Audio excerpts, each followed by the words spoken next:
नमस्कार,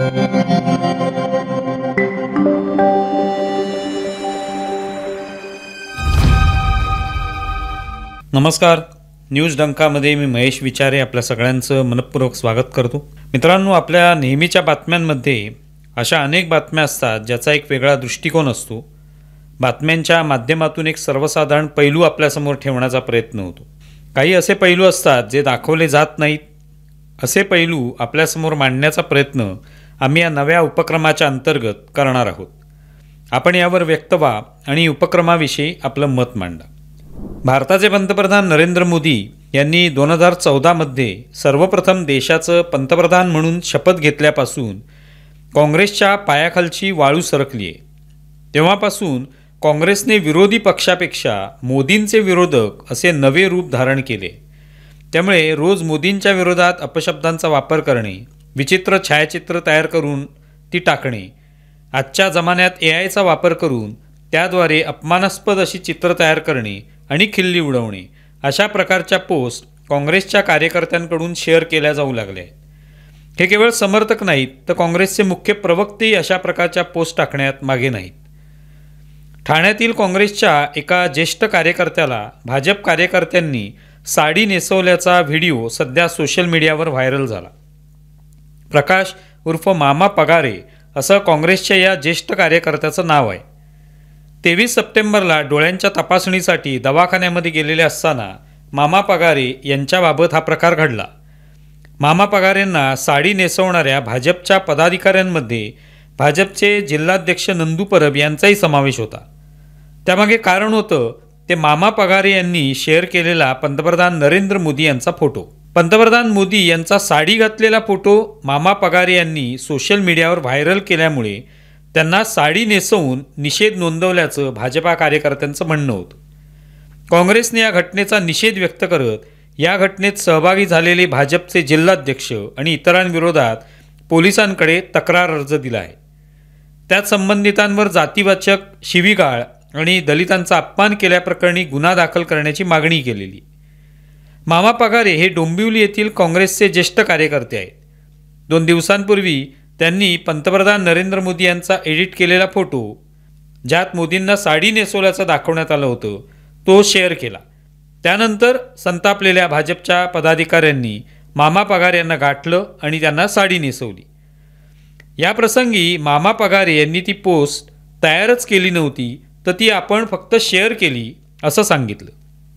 मामा पगारे यांनी मोदींचा जो फोटो शेअर केला त्याविरोधात कायदेशीर कारवाई करा अशी मागणी भाजप कार्यकर्त्यांकडे केली, पण तरी भाजपा कार्यकर्त्यांनी त्यांना साडी नेसवली।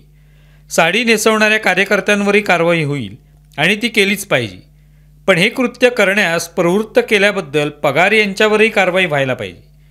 मोदी हे पंतप्रधान म्हणून निवडून आलेले आहेत आणि जनतेने सलग 3 टर्म त्यांच्या नेतृत्वावर शिक्कामोर्तब केलेलं आहे, याचं भान तरी त्यांनी बाळगलं पाहिजे होतं। शिवाय आपण ज्या वयात अशा पोस्ट टाकतो आहोत त्याच वयात मोदी हे देशाचे 3 वेळा पंतप्रधान झालेले आहेत, तेव्हा आपली आणि त्यांची नेमकी पात्रता काय याचंही भान असायला हरकत नाही। अशाच प्रकारची एक पोस्ट काँग्रेसच्या राष्ट्रीय प्रवक्त्या रागिणी नायक यांनी शेअर केली। त्यांनी मोदींच्या पत्नीसोबतचा एक फोटो आणि इटलीच्या पंतप्रधान मेलनी यांच्यासोबतचा एक फोटो टाकत स्वदेशी विदेशी असे त्यावर मथळे लिहिले आणि हर नारी का सम्मानो अशी एक ओळ त्याखाली टाकली। सोशल मीडियावर आजकाल असे अनेक पडीक लोक आहेत जे कुणाच्या तरी समर्थनार्थ अशा पोस्ट तयार करतात आणि आपला कंड शमवण्याचा प्रयत्न करतात। हे दोन्ही बाजूचे समर्थक असतात। काँग्रेसच्या नेत्यांच्या बाबतीतही अशा पोस्ट अनेक वेळा व्हायरल झालेल्या आहेत, पण म्हणून प्रवक्त्यांनी इतक्या खालच्या स्तरापर्यंत जाण्याची अजिबात आवश्यकता नसते। रागिणी नायक यांची पोस्ट अशा प्रकारात मोडणारी आहे। याआधीच पंतप्रधान मोदींच्या मातोश्रींच्या बाबतीत शिवीगाळ केल्याच्या घटना बिहारमध्ये घडलेल्या आहेत। त्यात रागिणी नायक यांनी ही पोस्ट केली। यातून काँग्रेसचा स्तर दिवसेंदिवस खाली घसरत चालल्याचं दिसतंय। राहुल गांधी ज्या पद्धतीने अनर्गल आरोप करत असतात त्यावरून प्रवक्त्यांची झेप तेवढीच आहे यावर एक प्रकारे शिक्कामोर्तबच नायक यांनी केलं आहे। पंतप्रधान मोदींच्या नेतृत्वाखाली भाजपला पराभूत करणं आपल्याला लोकशाही पद्धतीने शक्य नाही असं वाटल्यामुळेच अशा असभ्य पोस्ट केल्या जात असाव्यात। आधीच गाळात गेलेल्या काँग्रेसला आणखी गाळात घालण्याचे काम त्यांचे प्रवक्ते करतायत. सुप्रिया श्रीनेत या त्याच पंक्तीतल्या प्रवक्त्या आहेत.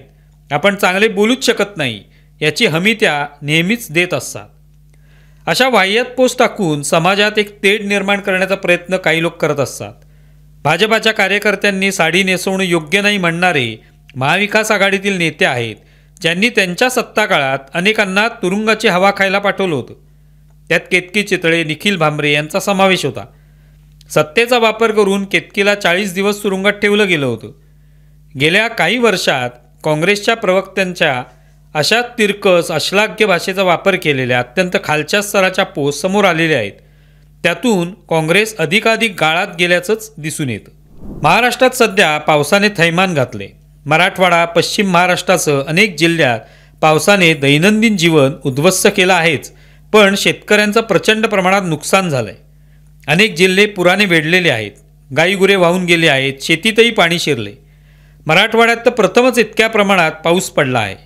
त्यामुळे अनपेक्षित असा धक्का तिथल्या रहिवाशांना, शेतकऱ्यांना बसलेला आहे.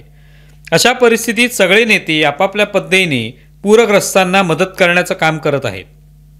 शिवसेना उबाटा गटाचे ओमराजे निंबाळकर यांनी स्वतःहून पाण्यात उतरून या शेतकऱ्यांना दिलासा देण्याचं काम केलं. त्यांचंही कौतुक होते. लोकप्रतिनिधींनी अशा प्रसंगी प्रत्यक्ष मैदानात उतरून लोकांना मदत करणं अपेक्षितच असतं. पण ओमराजेंनी कशाचीही पर्वा न करता या कामात झोकून दिलेलं आहे. आणखी एका बाबतीत त्यांचं कौतुक करावं लागेल, ते म्हणजे या सगळ्या निमित्ताने उपमुख्यमंत्री एकनाथ शिंदे हे विविध जिल्ह्यांना भेट देत आहेत. धाराशिवमध्ये ते पोचले. त्यांनी लोकांच्या मदतीसाठी 50 ट्रक भरून जीवनावश्यक वस्तूही तिथे पोचवल्या.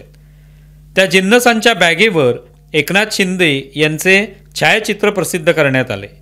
त्यावरून उबाटा गटाचे खासदार संजय राऊत यांनी ऊर बडवायला सुरुवात केली. हे फोटो कशाला छापायला हवे होते, प्रसिद्धी कशाला हवी, असं त्यांचं म्हणणं होतं.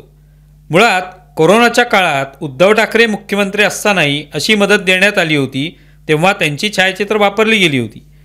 तेव्हा हे काम नेमकं कुणी केलं आहे हे लोकांपर्यंत पोहोचवण्यासाठी लोकप्रतिनिधी, नेते आपली प्रसिद्धी करतात. सगळेच पक्ष अशी प्रसिद्धी करत असतात.